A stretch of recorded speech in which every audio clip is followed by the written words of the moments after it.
Chanthakkunnu bus stand നിർമ്മാണം നിയമക്കുരുക്കിലേക്ക്. സമവായം കണ്ടെത്താൻ നഗരസഭാ സെക്രട്ടറിയെ ചുമതലപ്പെടുത്തി നഗരസഭാ കൗൺസിൽ യോഗം. 8 വർഷം മുൻപ് പൊളിച്ച ചന്തക്കുന്ന് ബസ് സ്റ്റാൻഡ് നിർമ്മാണം ഇനിയും വൈകും.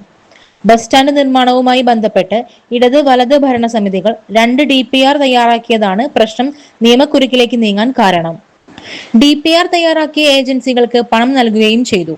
ഒരു നിർമ്മാണ പ്രവൃത്തിക്ക് ഒരു DPR മാത്രമേ അംഗീകരിക്കാനും പണം നൽകാനും കഴിയൂ. എന്നാൽ ചന്തക്കുന്ന് ബസ് സ്റ്റാൻഡ് നിർമ്മാണത്തിന് 2 DPR തയ്യാറാക്കി. ഇവർക്ക് കരാർ പ്രകാരമുള്ള പണവും നൽകി.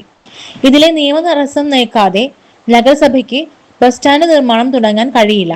ഇതുമായി ബന്ധപ്പെട്ട് നടന്ന നഗരസഭാ കൗൺസിൽ യോഗത്തിൽ സെക്രട്ടറിയോട് ഇതിലെ തടസ്സങ്ങൾ നീക്കാൻ എന്തു ചെയ്യാൻ കഴിയുമെന്ന് കൗൺസിൽ ആരാഞ്ഞു.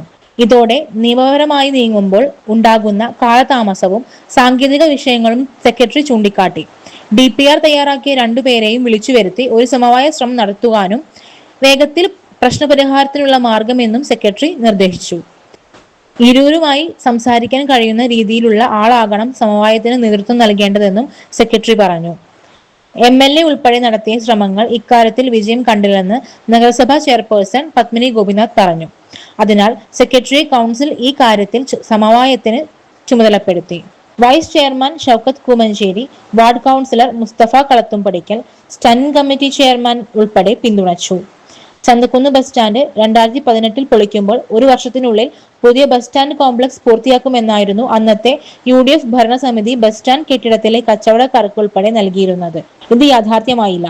2020 ഭരണത്തിൽ വന്ന LDF ഭരണസമിതിയുടെ ഉറപ്പ് 6 മാസത്തിനുള്ളിൽ ബസ് സ്റ്റാൻഡ് നിർമ്മാണം തുടങ്ങുമെന്നായിരുന്നു. 2025 തെരഞ്ഞെടുപ്പിന് ഏതാനും ദിവസം മുമ്പ് തട്ടിക്കൂട്ടി നിർമ്മാണം ഉദ്ഘാടനം നടത്തി.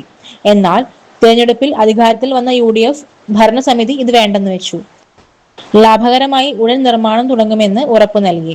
എന്നാൽ നിലവിലെ സാഹചര്യത്തിൽ ചന്തക്കുന്ന് ബസ് സ്റ്റാൻഡ് നിർമ്മാണം നീളുമെന്ന് തന്നെയാണ് സൂചന. LDF അംഗങ്ങളിൽ ഭൂരിഭാഗവും സെക്രട്ടറിയെ സമവായത്തിന് ചുമതലപ്പെടുത്തും മുൻപ് കൗൺസിൽ യോഗത്തിൽ നിന്നും പോയിരുന്നു. SS Gold, Pure Gold. SS Group, Nilambur.